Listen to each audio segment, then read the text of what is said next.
Hey, people. Hey, what's up? What's up? I'm going to be going over some Mexican history. I want to talk a little bit about the differences between the Mexican War of Independence and the Mexican Revolution. A lot of people don't really understand the differences between those two things. I think people they see life during the revolution and you imagine everybody living on haciendas and nobody has land and everybody's sort of living under the Spanish oligarchs. Now, that's like true in some context during the colonial period, but it's not completely true, okay? Now, what I mean by that is 90% of indigenous people during the colonial period had land, okay? So 90% of them had their own land that they lived on, okay? I think this is a big part of Mexican history that's often overlooked. The Mexican War of Independence was not about land. I mean, well, not really about land. It was more about a power grab. It was more about taking control over Mexico City, right? Because if you take control over Mexico City, you take the money and the power. Okay. So, even in colonial times, Mexico had lots of resources. Primarily in those times, it was silver. Okay. So the Spanish Empire used a silver coin as its currency. And most of that silver was mined in Mexico, and then to a lesser degree in parts of South America. But Mexico really was the center of the economic world of the Spanish Empire. So, if you take control over Mexico City, you take control over everything, and that's what the Mexican War of Independence was about. And there was also social reforms too, right? They wanted to get rid of the casta system. And what are we talking about with the casta system? A lot of people frame it as a hierarchy, but really what it was racial distinctions, okay? There was a movement among Mexican independence leaders to end racial distinctions, okay? Now, I think the hierarchy analogy is a little misleading for a lot of people because it assumes that everybody lived with Spaniards, and that wasn't true. One of the biggest misunderstood parts of the colonial period is that, you imagine like a hierarchy, right? Like Peninsulares, the people from Spain at the top, the criollos, the Spaniards who were born in Mexico next, and then under that were mixed race people, and then people of African ancestry, and then like slaves and indigenous people. See, the reason why that hierarchy narrative is a little misleading, I mean, it's not that it didn't happen. It happened in Spanish cities, okay? It's very important to make that distinction. Spanish people lived in their own cities. They did not live in indigenous towns. And I think that's a big misunderstood part of Mexican history. So Guadalajara, for example, was a Spanish town, okay, where it was like a city. It was like a major city in the colonial period. So think of Guadalajara, right? Like Guadalajara, Jalisco. That was, they had a city council that was made up of Spaniards. They had, Spanish elites that lived there, and also mixed race people lived there. And so, yes, they were at a disadvantage vis-a-vis the Spanish people. So that is true. But indigenous people had their own towns where they lived at. So, a place like, let me think of a place in like Michoacan, for example. Angamacutiro. Like that place was a fully indigenous town. It was within the Spanish Empire, but it had its own a city council that was made up of indigenous people. It had its own, local indigenous elites. It had nobility. Back in those days, Spain recognized indigenous nobility. And so think of it more like people living in segregated towns, okay? So Spaniards and mixed race people and people of like African ancestry lived in their own towns and cities, and indigenous people lived in their own towns. And indigenous people, like I said, they had their own city councils, okay? They owned land communally. An indigenous town that was within the Spanish Empire, they would be given a land grant, okay? And that land grant would be issued by the King of Spain through the Viceroy's office. The Viceroy was like the colonial governor. Anyways, these indigenous towns would have a document that would it was a land title, so it would validate their land claim in Spanish courts, okay? And so if any Spaniard tried to move into their town, they could say, wait a minute, we have a land title that's issued by the King of Spain, and so you can't move here. We're allied with the King of Spain. We're within the Spanish Empire. And so, and again, indigenous people had elites that could go and like negotiate this stuff in court. Like this is real stuff that happened, okay? And so the Mexican War of Independence was not really like, I mean, think about it, right? I mean, most of the people we think of as the leaders of the Mexican War of Independence, for example, like Agustin de Iturbide, he came in towards the end. Vicente Guerrero, he was of mixed race ancestry, but his dad was very pro-Spain, and his uncle was a high-ranking member of the Spanish military, the colonial military, Vicente Guerrero, okay? We have, who else? Jose Maria Morelos y Pavon. He was a Catholic priest, and he was very conservative, and he wanted to make Catholicism the national religion. And so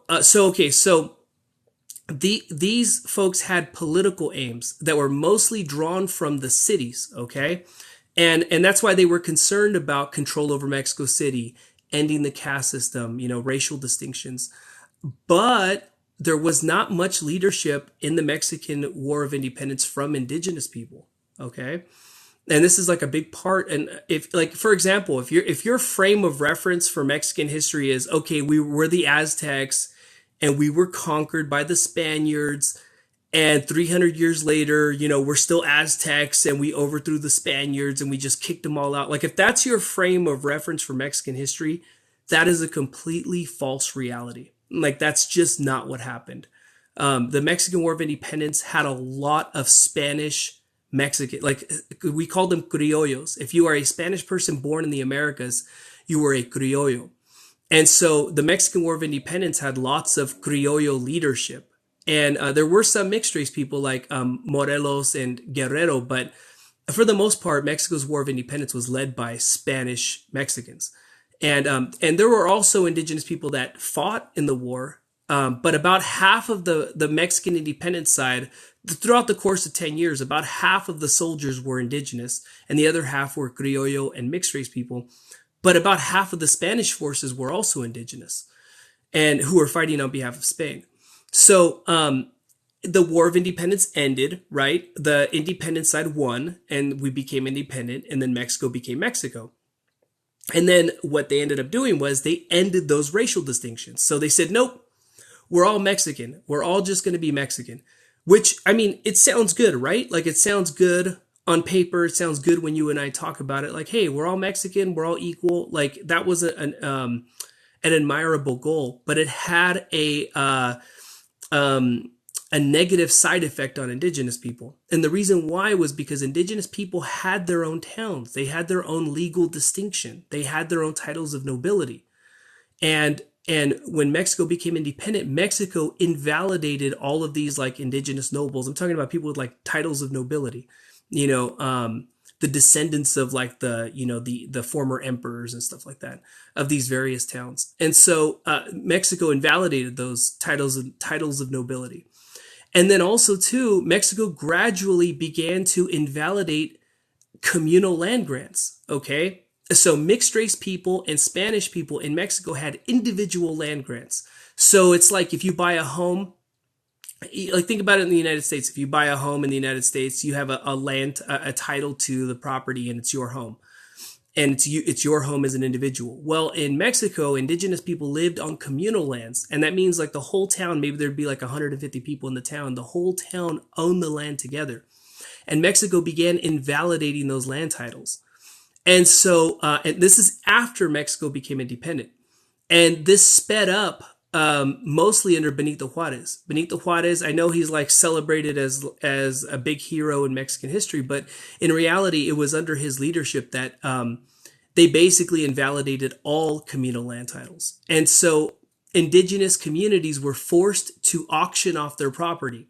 Mexico in 1810, 90% of indigenous people lived on land that was protected with communal land grants. By 1910, 100 years later, nearly everybody in the country were landless peasants. Okay, like I read a statistic in I'll do a video on this, but something like 80% 80% of all arable land. Arable land is land that you can grow crops on. 80% of all arable land was in the hands of 1,200 people in Mexico in 1910. Okay, so think about that, 1,200 people. In 1910, Mexico had 10 million people living there. 10 million people. Okay, I mean, by this time, most people in the country had Spanish ancestry, so it wasn't just a racial thing. Literally 1,200 people owned about 80% of all arable land in Mexico. That means basically everybody lost their land. These big haciendas started getting very powerful under Mexican laws. And these haciendas started, using various laws to, force indigenous people to auction off their property. And then they were also buying up the land of small landowners, because mestizo and criollos, like Spanish Mexicans, like they lived on small plots of land. But these big haciendas, now, and the haciendas were mostly owned by Spanish people too. Like, that's one thing, but we're talking 1,200 people in a country of 10 million. And so that means that even people with Spanish ancestry were landless campesinos, landless peasant farmers. And indigenous people became landless peasant farmers. So that led to the Mexican Revolution. And that's where you have, even people from northern Mexico, like, Pancho Villa. Pancho Villa had lots of Spanish ancestry. He wasn't a fully indigenous person, but he was part of this revolution to get land for poor people.